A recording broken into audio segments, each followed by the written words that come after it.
limpide et brillant. Dans mon verre, les larmes sont peu nombreuses, rapides et fines.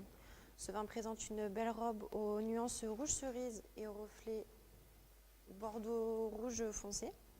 Donc c'est un vin avec une belle profondeur, une belle luminosité.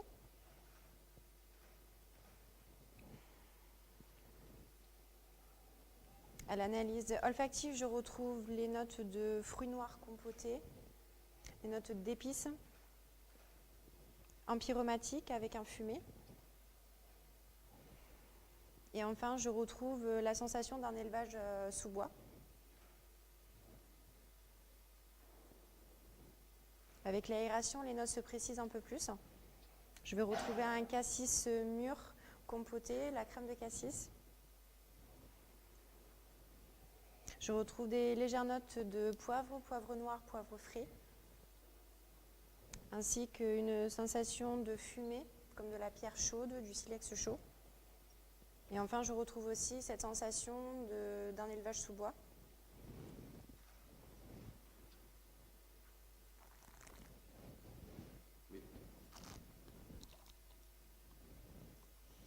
L'attaque est franche à dominante équilibrée. L'évolution est équilibrée, structurée, ample. La texture est souple. Les tanins sont nombreux mais polis. En finale de bouche, la finale est équilibrée et franche à dominante équilibrée avec une légère amertume, ce qui permet de finir sur une belle note de fraîcheur et une belle longueur. En persistance en bouche, je retrouve 7 à 6 caudalies, donc une persistance assez longue. Pour les arômes de bouche, je retrouve les mêmes que j'ai eu au nez, donc vraiment ces fruits compotés, cassis, mûrs, un côté très gourmand, ainsi que les notes épicées qui apportent un peu d'épices et un peu d'épices en bouche. Ce fumé aussi, fumé qui est présent, que l'on ressent, et aussi la sensation d'un élevage sous bois qui a permis de polir un peu les tanins en bouche et de les fondre un peu.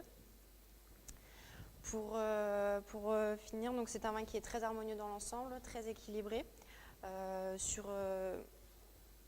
très bien équilibré dans l'ensemble, très harmonieux.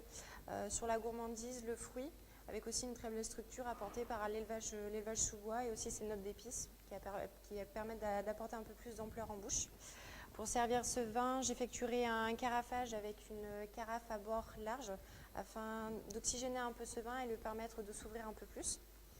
Je le servirai à une température entre 15 et 16 degrés afin de rester sur des belles notes de fraîcheur dans un verre à buvant large. Pour la perspective d'évolution, c'est un vin qui est à boire dès maintenant, un vin qui est déjà prêt à être bu, très gourmand et que l'on peut encore garder encore plusieurs années, qui peut encore évoluer un peu plus dans le temps, je dirais jusqu'en 2026-2027. Pour accompagner ce vin, je proposerai en entrée un tataki de thon enrobé de sésame torréfié, accompagné d'une sauce légère au piment d'Espelette pour retrouver ce côté épicé et accompagner ce côté épicé qu'on le retrouve dans le vin. Pour continuer, je proposerai un carré d'agneau de Pauillac en croûte d'herbe, cuit avec une belle cuisson rosée pour retrouver la tendreté de la viande et avoir une belle mâche qui pourra accompagner le vin qui a une belle ampleur et qui pourra l'accompagner.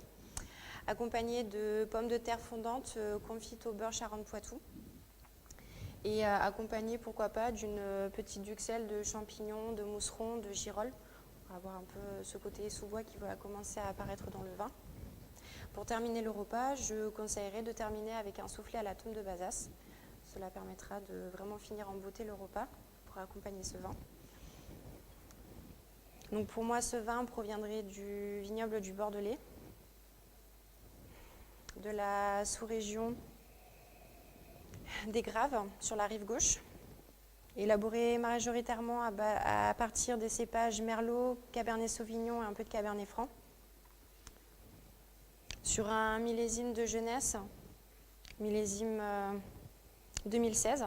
Et pour moi, ce vin pourrait être situé sur l'appellation Pessac-Léognan.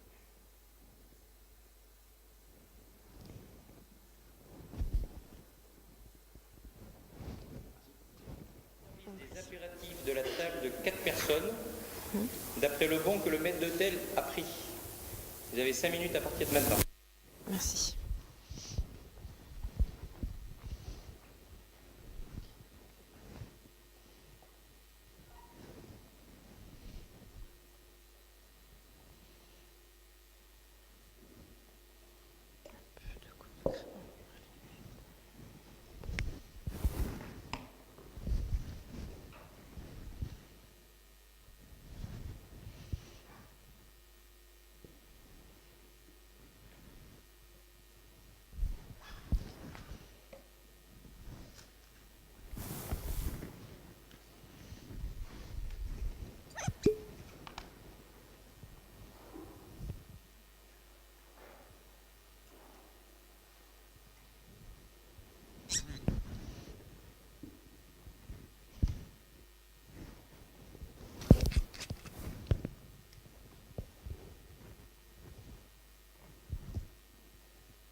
Bonjour mesdames, bonjour messieurs.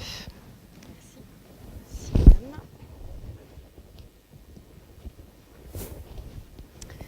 Voici pour vous. Donc voici pour vous mesdames le crémeau brut rosé de la maison Domaine du Cassard. Pour vous monsieur, voici votre écart.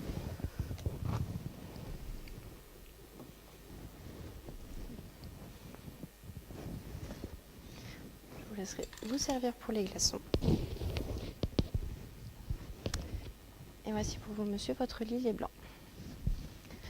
Nous vous apportons tout de suite de quoi accompagner votre apéritif, mise en bouche roulée, olive et au choix, accompagné de beignets au lard de colonnata. Et je vous apporte la carte des vins tout de suite pour que vous puissiez la consulter. Messieurs, je vois que vous avez décidé de sélectionner de prendre notre merveilleux plateau de fromage. J'espère que votre vin, le Château Aubailly en cru classé millésime 2014, vous a convenu pour le plat. Pour continuer la découverte sur le vignoble de Pessac-Léognan, je vous propose de continuer sur un vin blanc sec en cru classé du Château Coin-Slurtan. Je vous propose de prendre deux vins au vert. Le premier, donc le Château Coin-Slurtan en millésime 2016, un beau millésime sur la fraîcheur, avec une belle acidité qui pourra très bien accompagner votre Sainte-Maure de Touraine, qui prendra une très belle accord et fera un très beau accord. Et pour continuer, je vous propose de prendre le même vin, mais sur un millésime plus évolué. Un millésime 2006, donc toujours sur un millésime de la fraîcheur avec de la gourmandise et qui accompagnera très bien votre comté. Cela vous permettra de vraiment de profiter de l'évolution de ce vin, de voir comment évoluent les vins de Pessac-Léognan en vin blanc et aussi de pouvoir faire un accord et un petit jeu entre les deux fromages et vous pourrez ainsi vérifier et tester avec les deux vins. Vous pourrez ainsi profiter et voir les magnifiques vins que nous pouvons faire dans notre vignoble. Si cela vous convient. Oui ? Très bien. Donc on vous amène tout ceci. Je reviendrai vous voir pour le dessert et pour la fin du repas où je vous présenterai notre carte de café avec nos thés et ainsi notre carte de digestif où vous pourrez profiter et découvrir notre belle collection de cognac et aussi d'armagnac. Je reste à votre entière disposition jusqu'à la fin de votre repas, messieurs.